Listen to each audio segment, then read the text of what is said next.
And what do you think about Europe? Europe has several problems if we look on the growth numbers of the European Union, on the competitiveness, on the energy prices. How do you see Europe, and what could be the future for Europe under these circumstances? Yes, you know, it's very sad because there's so much. I talked about this in my speech last night a little bit. There's so much discussion in the European press. You know, do Vance and Trump and Rubio, do they hate Europe? Do they love Europe? The answer is we absolutely love Europe.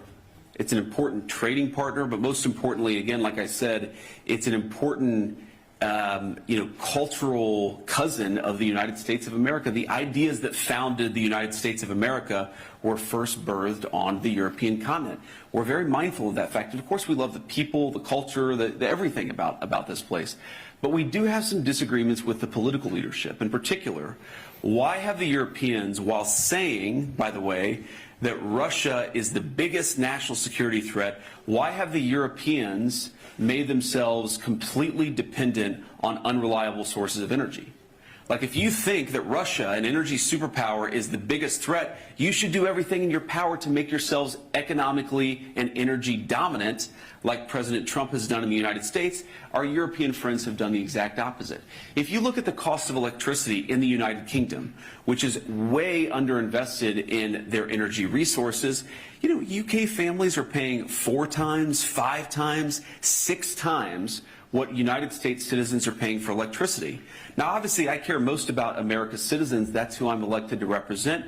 But isn't it a scandal that middle-class Brits, that people who are working hard and playing by the rules, can't afford to heat their home, can't afford to transport themselves to work because their leadership has made energy so expensive?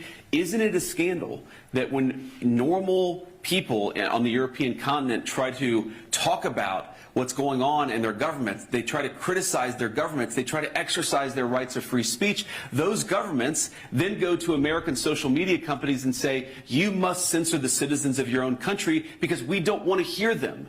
We don't want to hear their free expression. We don't want to hear their free speech. There's just so much wrong with the political leadership.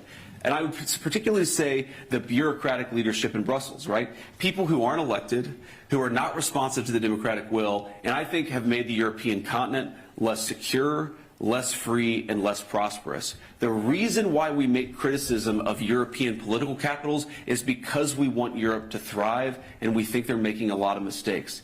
You know, I've had a lot of conversations with European friends, with European heads of state and government, and it's always funny. They always say, well, you know, the United States it defies economic logic. You guys just have way higher economic growth. You have way lower energy costs. They say this as if it was something that happened through accident, rather than through the policy choices of the President of the United States. It is not magical that the United States has lower energy costs than the United Kingdom. It's because we've made smart decisions and their leadership is not. They could change course, and we hope that they will.